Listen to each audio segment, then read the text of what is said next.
Hey friends, Randy Flickinger here again with another lesson from the Bible, and I am super excited to share on this one because this is an issue that is a modern day issue that has very ancient history and advice from the past. And so it's kind of fun. It's controversial, but we're going to have a great time with it.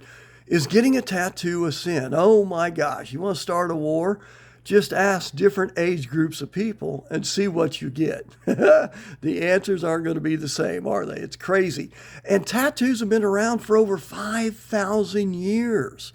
Think about that.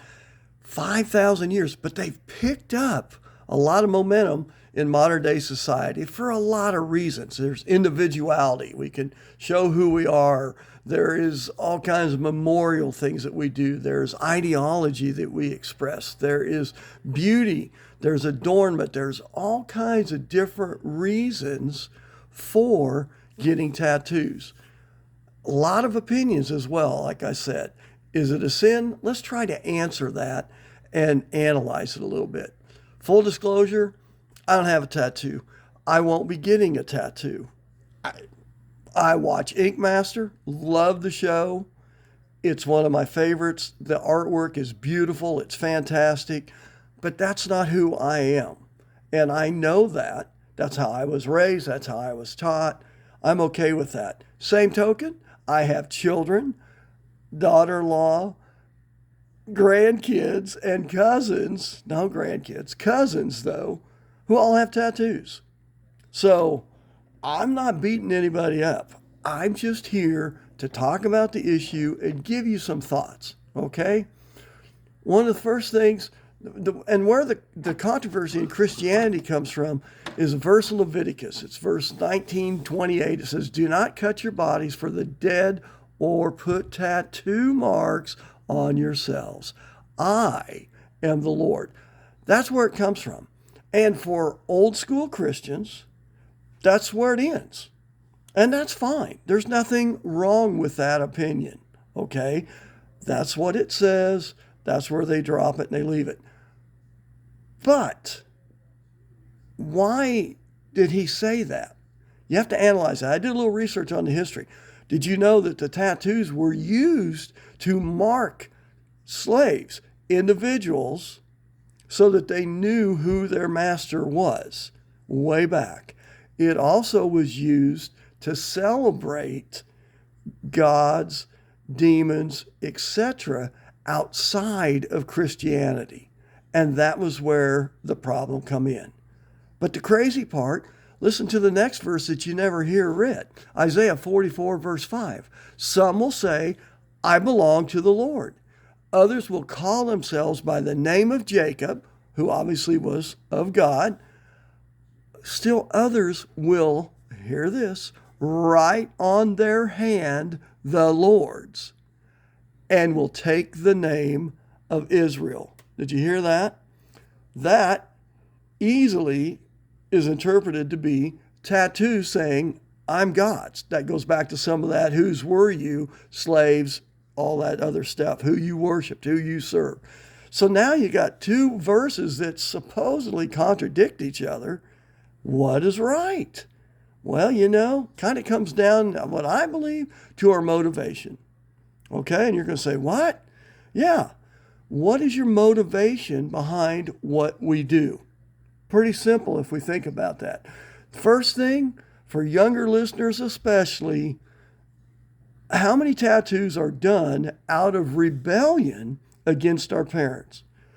Parents said, don't do this, and we say, you know what, so help me, I'm going to do it, and you can't stop me.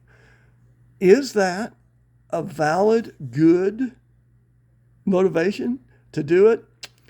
Bible, Ephesians 6, 1 through 3. Children, obey your parents in the Lord, for this is right. Honor your father and mother, which is the first commandment with a promise, so that it may go well with you and that you may enjoy long life on the earth. Did you hear that? Honoring your parents helps your life to go well and gives you a long life on this earth. Does that mean nothing ever happens? Absolutely not. And you may say, but I'm not a child. I'm 18. I'm 22. You know what? Power to you. But I'm going to throw one little asterisk into this. If you're still living at home, if somebody is paying for some of your way or your way, how correct is it? How mature is it to spend some of that money that you may work for while you live at home, but you're not paying for rent or you're not paying for a house? If you are, great. But you see what I'm saying? If somebody is subsidizing your lifestyle, do not use it to go out and get a tattoo or to indulge yourself out of disobedience. The Bible tells you straight out, don't do that. If you want full freedom because you are an adult, then work to get a point that you are truly free. And, by the way, if you wonder why some of these things get looked down upon, it's because of those very actions.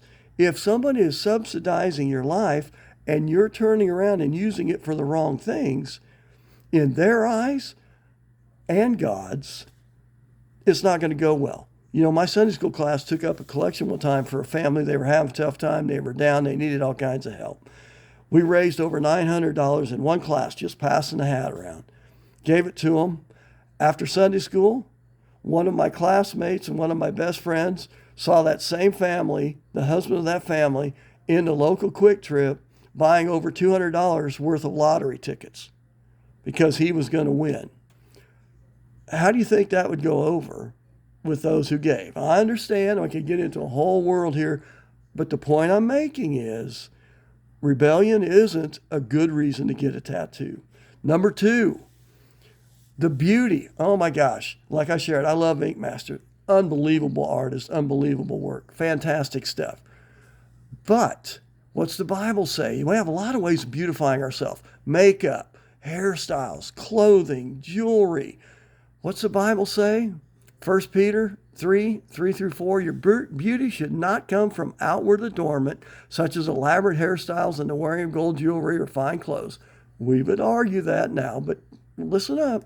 Rather, it should be of your inner self, the unfading beauty of a gentle and quiet spirit, which is of great worth in God's sight. Your true beauty comes from within. Tattoos fade, makeup fades, our looks fade, our hair thins, right? Our beauty has to come from within. Third reason that you have to look at your motivation. Who is glorified, me or God, right? And we can say that about a lot of things.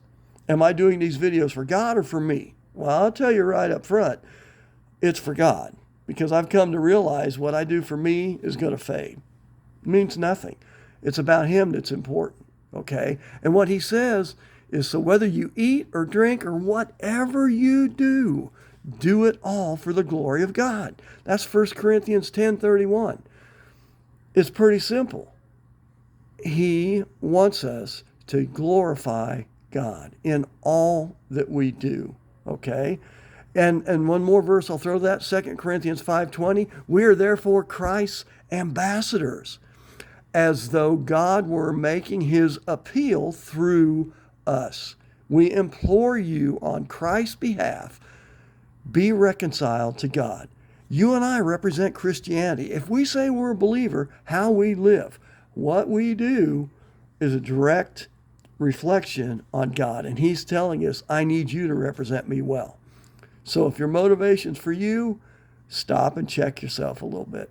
Fourth thing, whose body is it? Right, I hear that all the time. It's my body. Well, it wasn't so much when it comes to immunizations and things, right? All of a sudden there's a bigger picture. Is it your body? Bible, let's go back to it again. 1 Corinthians 6:19-20. Do you know that your bodies are temples of the Holy Spirit who is in you, whom you have received from God? You are not your own. You were bought at a price. Therefore, honor God with your bodies. Now, I'm not beating up tattoos for that. Hey, that could be said about my sugar cookies, my drinking too much pop, anything like that, our eating habits, our lifestyles, the things we do, whatever we do to our bodies is a reflection of what we're doing to God's temple, because he's the one that made you. Okay? So we have to be careful about that. You know, my wife, she loves chocolate. We always use this as an example. We laugh about it. She tells me that when I die, I want to be dipped in chocolate. Now, she's kidding, but you get the idea. She loves chocolate that much. Too much of anything is too much. Too many chocolate bars, too many Cokes or frosted sugar cookies, too many tattoos. Too much is too much. And you start to damage that temple that God created. And finally, I would just point out that what it shows is this is about our faith. In Romans 14:23, the Bible tells us, but whoever has doubts is condemned if they eat, because their eating is not from faith. And everything that does not come from faith is sin. Is it okay to get a tattoo? Yes. The tattoo itself, unless you put something completely gross and inappropriate, is not the sin, it's not the problem. The problem is your motivation. If your heart is right, you're okay with doing this. You, as part of your faith, you believe that getting a tattoo is fine. I'm all for you. I don't disagree. But make sure that your motivation is about God and not only about yourself. Because that, my friends, is where we fail in all areas, tattooing included. Thanks for listening. Mark this as a favorite. Share it with your friends, your family, and do your dangdest to live by it. I fail, you will fail, but we need to all strive to do what God asks. Thanks for listening. Talk to you again later.